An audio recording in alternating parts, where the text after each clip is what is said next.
আরেকটি সংবাদ সম্মেলনে আপনি বলেছিলেন যে 17 জন আপনার দলীয় নেতা কর্মী তাদেরকে গ্রেপ্তার করা হয়েছে এবং আজকে বললেন 10 জন 27 জন। গতকালকে আপনার অভিযোগের পর আপনার নারায়ণগঞ্জে কিছু সাংবাদিক সহ আমরা ঢাকার সাংবাদিক এসপি সাহেবের সঙ্গে আমরা দেখা করেছিলাম, কিন্তু আপনার এই অভিযোগের বিষয়ে তিনি বলে ব্যারিস্টার মারিয়াম খন্দকার এখনো কোর্টে আছেন ডিসির সাথে দেখা করার জন্য। আপনাদের মাধ্যমে যে কথা বলি এটা কি ওনাদের কর্ণকুহরে যায় না? এই এই পত্রিকা কি একটা প্রকাশের না অস্ত্র না? Is it not the process of the two draw the attention of the administration? এগুলি অহেতুক একটা বাতুলতা মাত্র। এগুলো তো এটা হলো সাফাই, যেই সাফাইয়ের কোনো ভিত্তি নাই। মনিরুল ইসলাম রবি কি মাদক ব্যবসায়ী?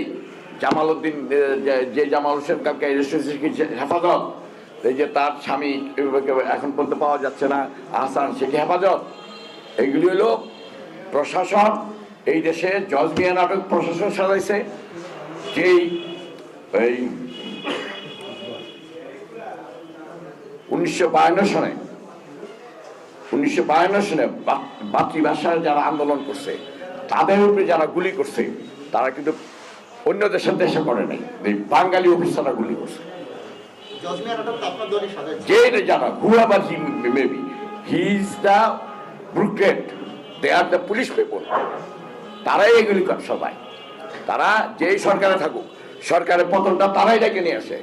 They introduce the cause of fault of the government. তারাই এটা ইন্ট্রোডিউস করে। আগামীকালের ভোট যাই হোক, আমরা মাঠে থাকবো, আমরা আরো ঐক্যবদ্ধ, আমরা পলায় যাই নাই, আমরা ইউনাইটেড। গ্রেপ্তার হলে হব, তারপরে নির্বাচনটা চালাই যাবো ইনশাল্লাহ। দেশবাসী দেখুক, পৃথিবী দেখুক যে বাংলাদেশ আন্তর্জাতিক গণতান্ত্রিক রাষ্ট্রদের যে সম্মেলন হয় না, সেই সম্মেলনে দাওয়াত পায় না, এবং যে দাওয়াত পায় না ইট ইজ জাস্টিফাইড।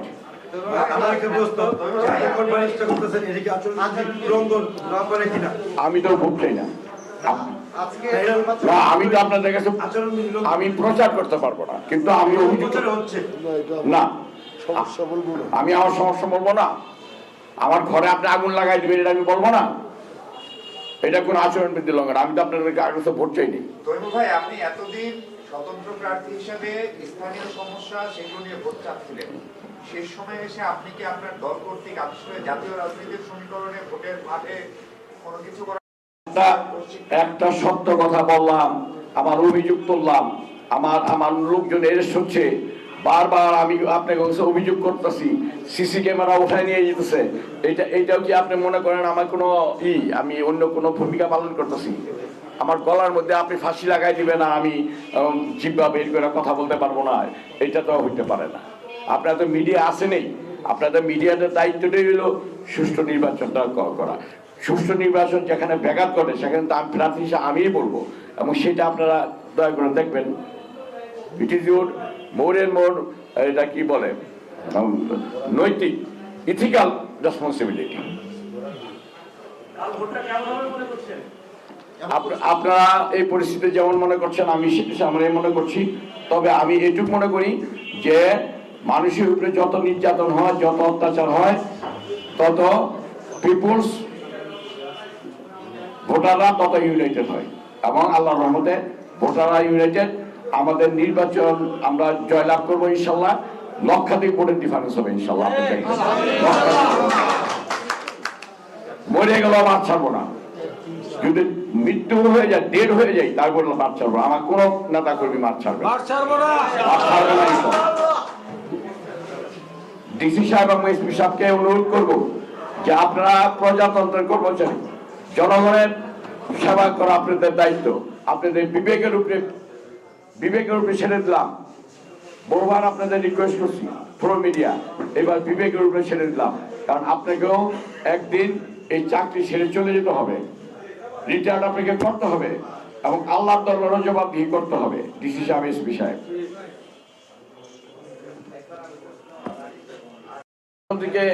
আবারও অনুরোধ করি বিনয়ের সহিত নির্বাচনটা সুষ্ঠু হতে দেন, যারা গ্রেপ্তার করছেন তাদেরকে মুক্তি দেন, আর এখন থেকে আর কোনো গ্রেপ্তার করেন না। এই মানুষ যাতে নির্বিঘ্নে ভোট কেন্দ্রে আসতে পারে সেই সুযোগটা আপনি করে দেন।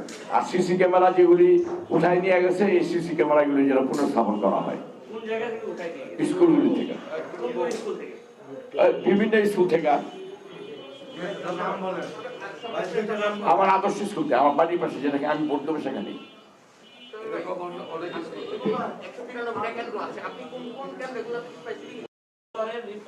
হ্যাঁ হ্যাঁ,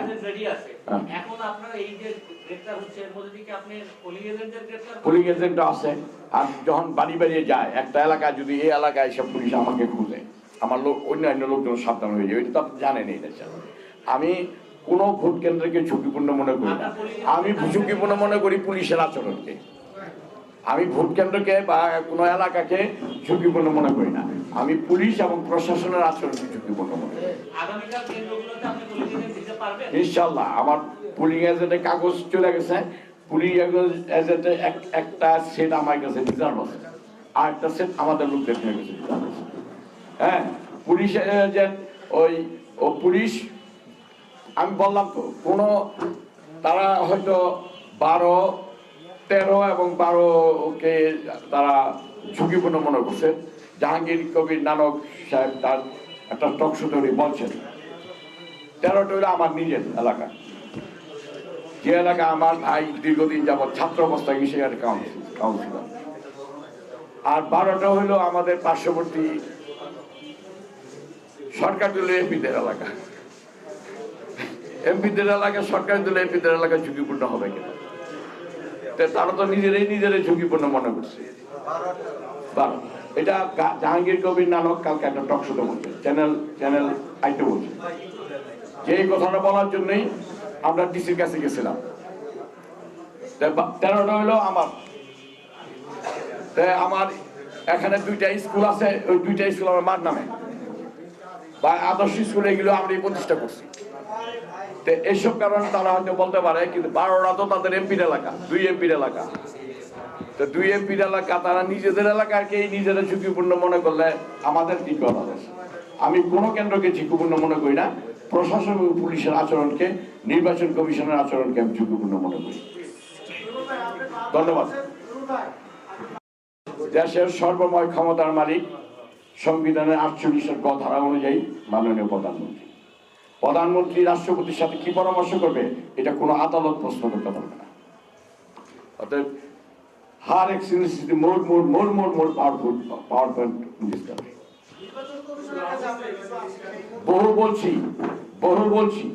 বহু বলছি আমার চিফ এজেন্ট এটিএম কামাল, তারা আপনারা সবাই ছিলেন, তার স্বাক্ষরে বহু দরখাস্ত গেছে, কাজ হয় নাই।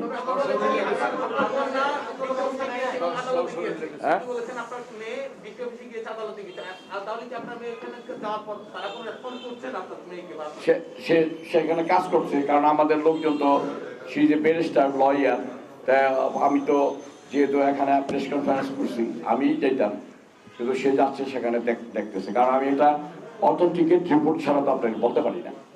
কয়জন এরেস্ট হলো, কি কেসে এরেস্ট হলো, তো আমাকে অথেন্টিকেট ছাড়া আমি বলতে পারি না। এবং যাদের পরিবারে এরেস্ট হচ্ছে তাদের মুখ দিতে বলবো, তারাই তো বলবো। কথা বলছেন? কারণ ডিজিটাল মামলা থেকে নারায়ণগঞ্জের সাংবাদিকরা, ওই প্রার্থী, আমার যে সরকারি প্রার্থী, ডিজিটাল মামলা থেকে সাংবাদিকরা রেহাই পায়নি, সাংবাদিকরা জেল খাটতেছে তার মামলায়। সরকারি দলের ছাত্র লীগের সাধারণ সম্পাদক তার মামলা নিয়ে মৃত্যুবরণ করছে। অতএব কথাবার্তা, আমি যখন জাতির সামনে কথা বলি এবং আমি যখন একটা দলের গুরুত্বপূর্ণ দায়িত্বে ছিলাম এবং রাষ্ট্রেরও গুরুত্বপূর্ণ দায়িত্ব পরিচালনা করছি, সেখানে আমার কথাগুলো খুব অথেন্টিকেট হইতে হবে। এই জন্য জানিয়ে শুনে কথা বলি। মূল অভিযোগ, আমি নির্বাচনটা সুষ্ঠু নিরপেক্ষ নির্বাচন চাই, গ্রেপ্তার বন্ধ চাই, যারা গ্রেপ্তার হয়েছে তাদের মুক্তি চাই, এবং যারা যেখান থেকে প্রত্যেকটা কেন্দ্রে আমি সিসি ক্যামেরা চাই, পুলিশ এবং প্রশাসনের নিরপেক্ষ আচরণ চাই, এবং সকল ভোটাররা ভোট দিতে যাবেন নির্বিঘ্নে, যে কোনো পরিস্থিতি মোকাবেলা করে, এই জন্য তাদেরকে আবেদন জানাই। ধন্যবাদ সকলকে। ওখানে ভোট দিয়ে বিভিন্ন কেন্দ্রে যাব। আমার চিফ, আমি থাকবো নদীরা